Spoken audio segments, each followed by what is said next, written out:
Hello and welcome to this video addressing a personal annoyance, Perry. Have you been to buy cider and seen some of it labelled as pear cider? If like us, you might also have been just as annoyed. Marketing needs to stop trying to make pear cider a thing. It is called Perry.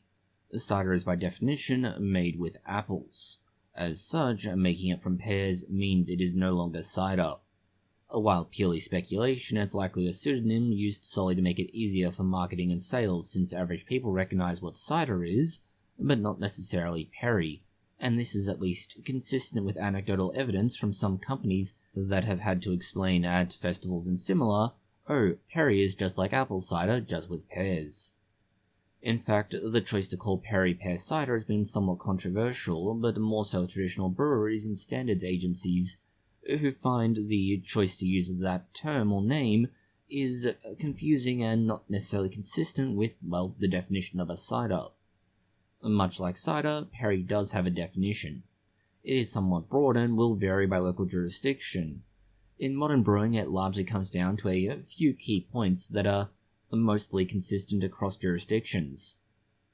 It is either a product of complete or partial fermentation of pears.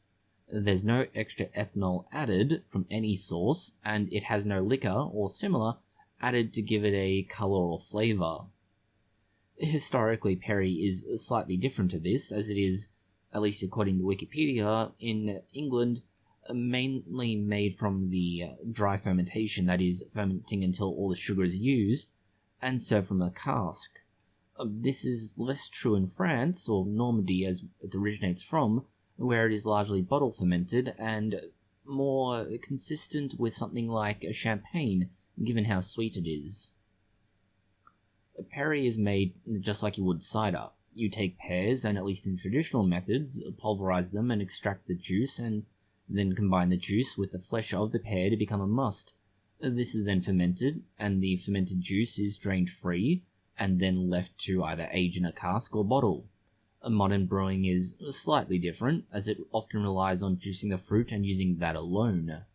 From here, the process is much the same. You add what is often now a wine yeast, and it is often common now to see a champagne yeast used, which provides both the carbonation but also to a certain extent that dryness, although again commercial brewing is slightly different.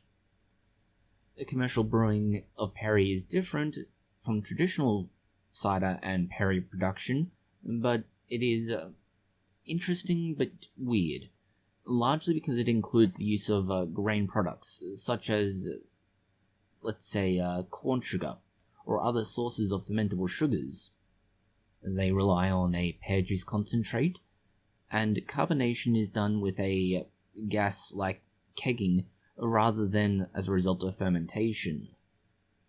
A modern commercial Perry is also much sweeter than traditional Perry, and this is something of a difference between, let's say, Norman and English Perry, but overall you'll find that commercially made Perry is much sweeter.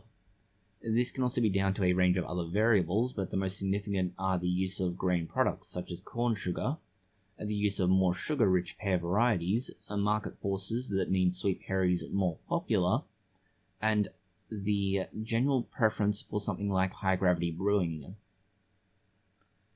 In this case, there is a narrow argument to be made that, like how sake is called a wine, not a beer, or sparkling wine is, well, called sparkling wine, not champagne, Perry is the proper defined name for, well, pear cider, but it is now likely that pear cider is so ingrained in the cultural zeitgeist that it is a thing while Perry is not.